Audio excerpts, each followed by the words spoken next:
შესრულება პირადად მახსოვს ამასაკში ნანი ბრეგვაძე ასეთი ნიჭიერი არ იყო.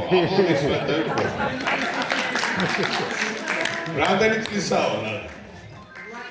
რამდენი წლისაა? 7 წლისაა. შენ გახსოვს, ხოლმე რომ ნანი ბრეგვაძე ჯერ არ მივხვდა შენ. ირმა კი 4 წლიდან მღეროდა გასაგები.